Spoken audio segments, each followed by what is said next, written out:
m'entendez? Oui. Oui, c'est assez fort? OK, parfait. Alors, on est très heureux d'être avec vous ce matin pour développer un peu sur l'appel à la sainteté que le Seigneur fait à chacun de nous de par notre baptême, et plus particulièrement sur l'appel à la sainteté conjugale, qui est d'ailleurs l'inspiration de fondation des équipes Notre-Dame par le Père Caffarel. Pour reprendre ses propres mots, les équipes Notre-Dame visent essentiellement à aider les couples à s'efforcer à la sainteté, ni plus ni moins. Et c'est ce qui nous a attirés dans ce mouvement et qui nous a poussés à implanter une première équipe à Granby avec l'aide d'Yvon et Louise Boucher de Sherbrooke et de notre évêque qui est belge, Monseigneur Rodambourg, il y a presque 2 ans. Nous sommes maintenant 2 équipes et une troisième est en formation. Alors, pour nous, la sainteté, c'est d'aimer à la manière du Christ, c'est-à-dire du plus grand amour. C'est de donner sa vie pour ceux qu'on aime, pour notre famille au quotidien, par des gestes concrets, riches d'affection, des petites attentions et des sacrifices, d'attitudes d'ouverture aux autres, de pardon mutuel et de tout ce que l'Esprit Saint nous inspire comme action. Si nous voulons approfondir et consolider notre amour conjugal et grandir l'un par l'autre, nous devons nous exercer à vivre l'hymne à la charité de Saint Paul et mettre en premier plan certaines caractéristiques de l'amour véritable. La charité est patiente, la charité est serviable, elle n'est pas envieuse, la charité ne fanfaronne pas, elle ne se gonfle pas d'orgueil, elle ne fait rien d'inconvenant, ne cherche pas son intérêt, ne s'irrite pas, ne tient pas compte du mal, mais elle ne se réjouit pas de l'injustice, mais elle met sa joie dans la vérité. Elle excuse tout, croit tout, espère tout, supporte tout. Pour y arriver, il faut aller puiser à la source de tout amour dans notre relation avec le Christ, et c'est le but des points concrets d'effort à notre avis. L'oraison que nous nous efforçons d'adhérer, Martin et moi, nous permet d'approfondir notre cœur à cœur avec Jésus. Elle nous permet de nous ouvrir à l'action de l'Esprit Saint qui nous touche, nous guérit et nous transforme pour lui, ressembler chaque jour un peu plus. La lecture de la parole de Dieu nous permet de mieux connaître le Christ et d'écouter sa voix. La prière conjugale et le devoir de s'asseoir sont des moyens qui unifient et cimentent l'amour du couple, car ensemble, nous nous tournons vers le Christ et lui présentons notre vécu et nos intentions. Nous avons l'habitude de prier le chapelet ensemble. Parfois, nous ouvrons quelques parenthèses et jasons un peu de tout ce qui nous préoccupe. C'est un temps précieux pour nous. Aussi, pour que l'amour fleurisse, il nous faut se donner du temps de couple de qualité. Dans un contexte familial où souvent on n'a pas de temps, les enfants demandent beaucoup, le travail, les obligations viennent de toutes parts. Et je vous cite un extrait de La joie de l'amour qui me parle grandement ce sujet. L'amour a besoin de temps disponible et gratuit, qui fait passer d'autres choses au second plan. Il faut du temps pour dialoguer, pour s'embrasser sans hâte, pour partager des projets, pour s'écouter, pour se regarder, pour se valoriser, pour renforcer la relation. Les Saintes Écritures nous rappellent que l'homme et la femme sont le chef-d'œuvre de la création, non seulement comme individus, mais aussi en tant que couple, parce que fait à l'image de Dieu, Dieu qui est trinitaire et qui est un à la fois. C'est en raison de cette qualité sacramentelle du mariage que Jésus répond aux pharisiens qui tentaient de le mettre à l'épreuve sur la question du divorce.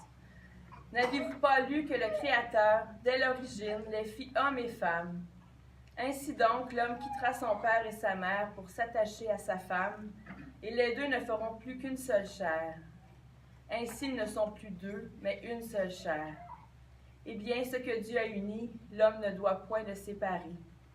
En effet, l'amour sponsal, qui est don de soi-même, est fait pour représenter cet amour indivisible en Dieu, à travers la communion des personnes qui se donnent totalement l'un à l'autre.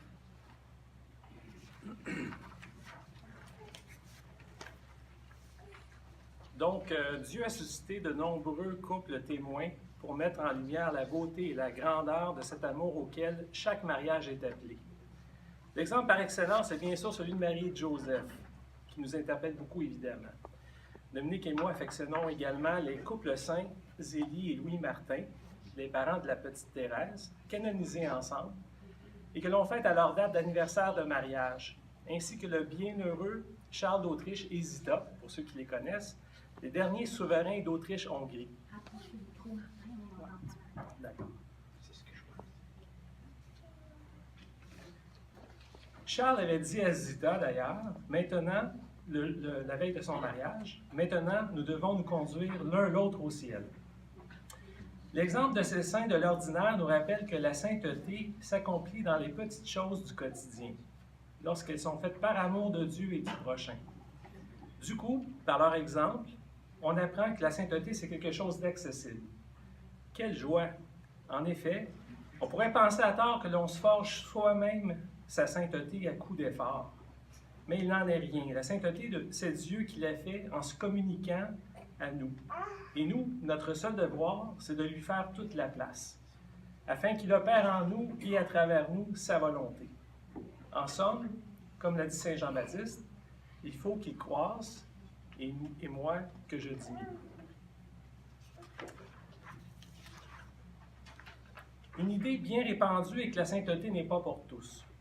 C'est seulement pour une élite, pour les parfaits. Il n'y a rien de plus faux.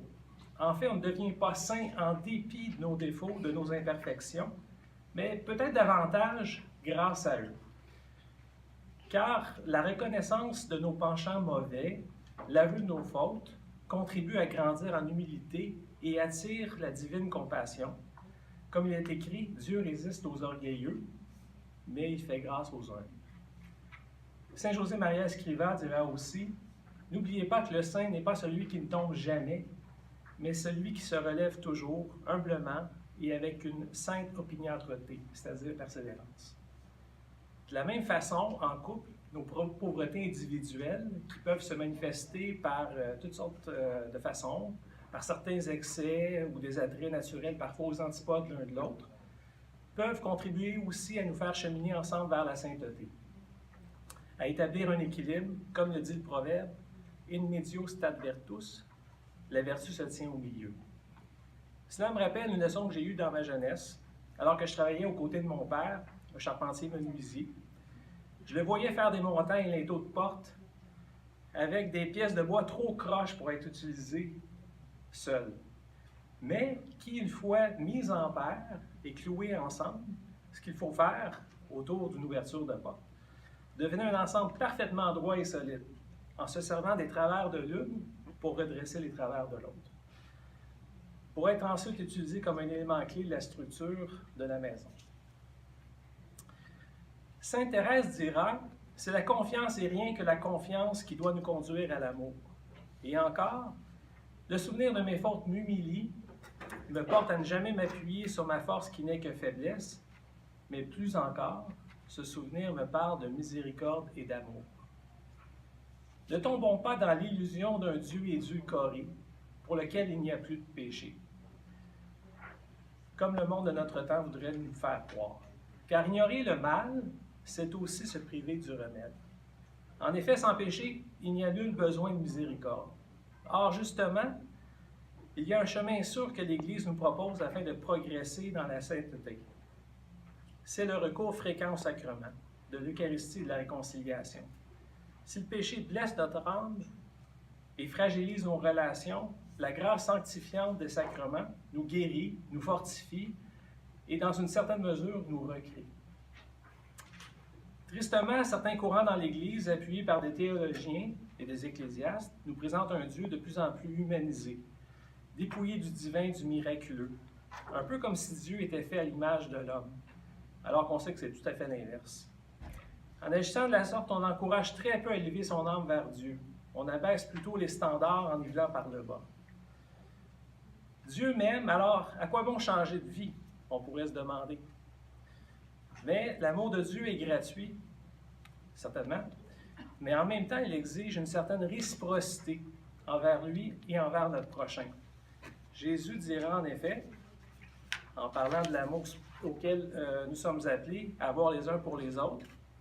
Vous donc, vous serez parfaits comme votre Père céleste est parfait. Ou encore, le jeudi saint, je vous donne un commandement nouveau, vous aimez les uns les autres comme je vous ai aimés. Aimez-vous les uns les autres. Il ne nous demande pas ici de faire notre possible, d'aimer comme on peut, mais vraiment, il nous demande d'aimer les autres, nos prochains, comme lui les aime, comme lui nous aime. C'est Dieu qui veut faire l'amour en nos cœurs. Or, si Dieu nous demande autant que ça, c'est alors qu'il sait bien qu'on sait pas, nous, on ne sait pas aimer, c'est peut-être parce qu'il veut suppléer à nos manques par sa grâce et venir lui-même aimer à travers nous. Finalement, vouloir tendre vers la sainteté n'est malheureusement pas bien à la mode. C'est plutôt quelque chose pour les exalter au dire de certains. Et pourtant, tout au contraire, de devoir humaniser Dieu pour le rendre plus accessible, c'est Dieu qui veut nous diviniser en nous communiquant sa propre nature et nous partageant sa sainteté, afin d'être totalement unis à lui et en lui. Pour cela, et au nom de la réciprocité de l'amour, au nom de ce Dieu qui se tient à la porte de notre cœur et qui frappe, la sainteté n'est plus un luxe, c'est une obligation pour nous, Dominique et moi, et pour vous. Et puis pour terminer, on voudrait vous lire un extrait du poème de Khalil Gibran tiré du livre Le Prophète sur l'amour que nous méditons depuis notre mariage. Alors, quand l'amour vous fait signe, suivez-le, bien que ses voies soient dures et rudes. Et quand ses ailes vous enveloppent, cédez-lui, bien que la lame cachée parmi ses plumes puisse vous blesser. Et quand il vous parle, croyez en lui, bien que sa voix puisse briser vos rêves comme le vent du nord dévaste vos jardins. Car de même que l'amour vous couronne, il doit vous crucifier. De même qu'il vous fait croître, il vous élague. De même qu'il s'élève à votre hauteur et caresse vos branches les plus délicates et qui frémissent au soleil, ainsi il descendra jusqu'à vos racines et secourra leur emprise à la terre. Comme des germes de blé, il vous rassemble en lui. Il vous bat pour vous mettre à nu. Il vous tamise pour vous libérer de votre écorce. Il vous broie jusqu'à la blancheur. Il vous pétrit jusqu'à vous rendre souple. Et alors, il vous expose à son feu sacré, afin que vous puissiez devenir le pain sacré du festin sacré de Dieu. Merci beaucoup. Alors, merci beaucoup.